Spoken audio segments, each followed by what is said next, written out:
ಮಾಡ್ತಾ ಇದ್ದೀರಾ ನೀವು? ರನ್ ಶೀಟ್ ಹಾಕೊಂತ ಇದೀವಿ. ರನ್ ಶೀಟ್ ಹೆಂಗ್ ಹಾಕೊಂತ ಇದ್ದೀರಾ? ಸಿಸ್ಟಮ್ ಇಂದ ಆಗ್ತಾ ಇದಿಲ್ಲ, ಫೋನ್ ಇಂದ ಆಗ್ತಾ ಇದ್ದೀರಾ? ಹೆಂಗೆ ಅದು? ಫೋನ್ ಇಂದಾನೆ ಫೋಟೋ ಪ್ರೋಸೆಸ್. ಪೂಡೋ ಪ್ರಾಸೆಸ್. ಹೌದು. ಓಹೋ, ಪೂಡೋ ಪ್ರಾಸೆಸ್. ಪೂಡೋ ಪ್ರಾಸೆಸ್ ಅಂದ್ರೆ ಏನ್ ಗೊತ್ತಾ?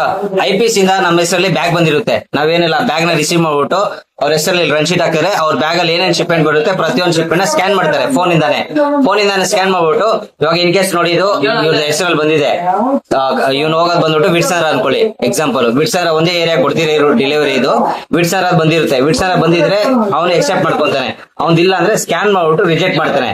ಇನ್ ಕೇಸು ಇದು ಬಂದ್ಬಿಟ್ಟು ಅವ್ನ ಬ್ಯಾಗ್ ಅಲ್ಲಿ ಬಂದ್ಬಿಟ್ಟು ಚಿಕ್ಕದವ್ರದ್ದು ಇಲ್ಲಾಂದ್ರೆ ಬಸಾಪುರದ್ದು ಬಂದಿರುತ್ತೆ, ಅವ್ನು ರಿಜೆಕ್ಟ್ ಮಾಡ್ಬಿಟ್ಟು ಅವ್ರಿಗೆ ಯಾರ್ದು ಬಸಾಪುರ್ಗೆ ಯಾರು ಹೋಗ್ತಾರೆ ಹೋದ ಅವ್ರಿಗೆ ಹ್ಯಾಂಡ್ ಓವರ್ ಮಾಡ್ತಾರೆ.